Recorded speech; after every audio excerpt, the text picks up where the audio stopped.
Are you parenting by the book or by myth? Let's unravel the truths behind common parenting beliefs that might just change your approach to raising kids.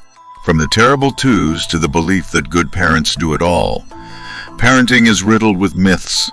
In Parenthood Unfiltered, we're dissecting these myths to reveal the reality of raising children. Get ready to challenge everything you thought you knew about parenting. Welcome to Life Tapestry Hub, where today we delve into the world of parenting. A journey often guided by folklore, hearsay, and age-old beliefs. But how many of these are based on fact, and how many are just myths? In this episode, we're going beyond the cliches to uncover the real challenges and joys of parenting. Join us as we debunk the most common parenting myths and shed light on what parenting truly entails. Prepare to have your perspective shifted as we navigate through each parenting myth, backed by research, expert opinions, and real-life experiences. Let's start this insightful exploration. Good parents do it all. The myth of perfection. The myth of the perfect parent who juggles everything flawlessly is not only unrealistic, but also harmful. It sets an impossible standard and often leads to guilt and burnout. Modern parenting research emphasizes the importance of self-care and seeking support. It's okay not to do it all. Delegating tasks, setting realistic expectations, and taking time for self-care are essential for healthy parenting.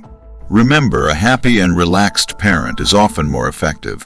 Take the story of John, a single father who felt overwhelmed trying to be the perfect parent.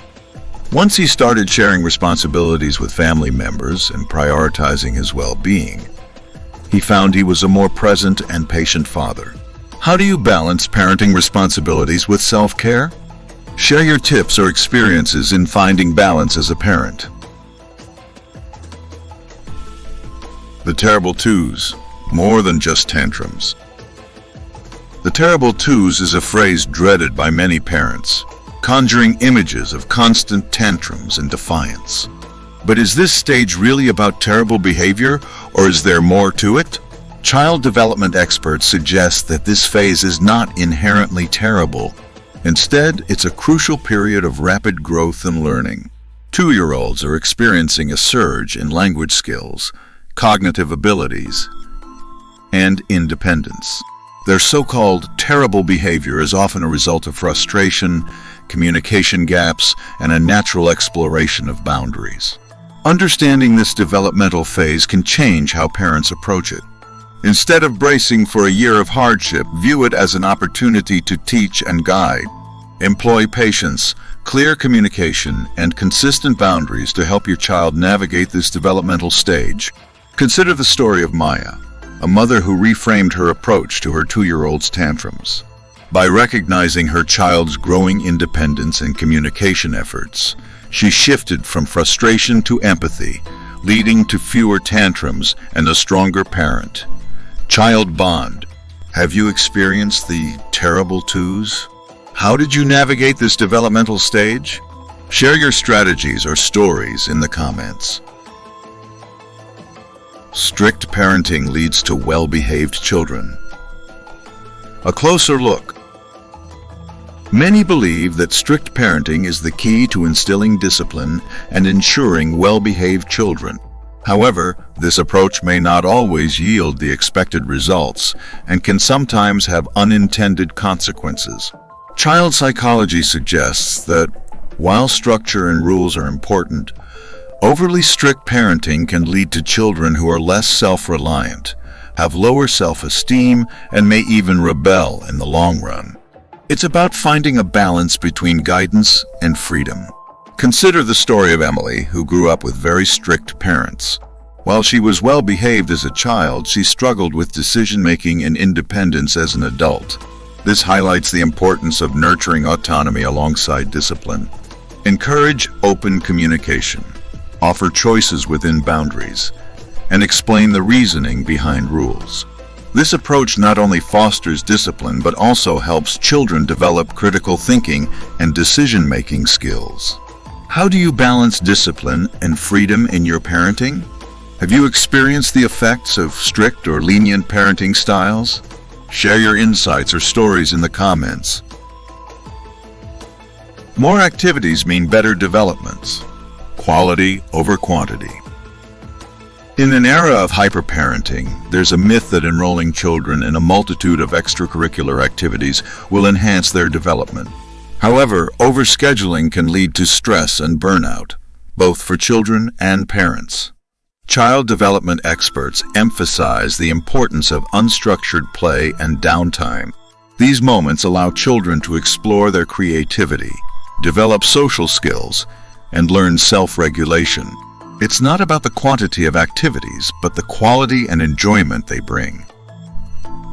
Sarah, a mother of 2, noticed her children were exhausted and uninterested in their numerous after-school activities. After cutting back and focusing on activities they genuinely enjoyed, she saw a significant increase in their happiness and engagement.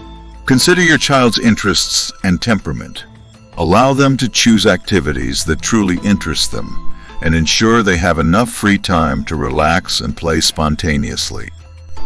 Have you found a balance between structured activities and free time for your children? Share your approach to fostering well-rounded development. Parents should always be in control, embracing vulnerability. A common parenting myth is that parents need to always be in control and have all the answers.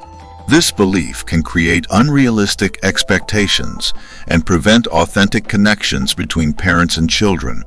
Embracing vulnerability and admitting when you don't know something can actually strengthen the parent. Child relationship. It teaches children that it's okay to make mistakes and that learning is a lifelong process. David, a father, found that admitting his mistakes and discussing them openly with his children led to deeper trust and respect in their relationship. It showed his kids that imperfection is a natural part of being human.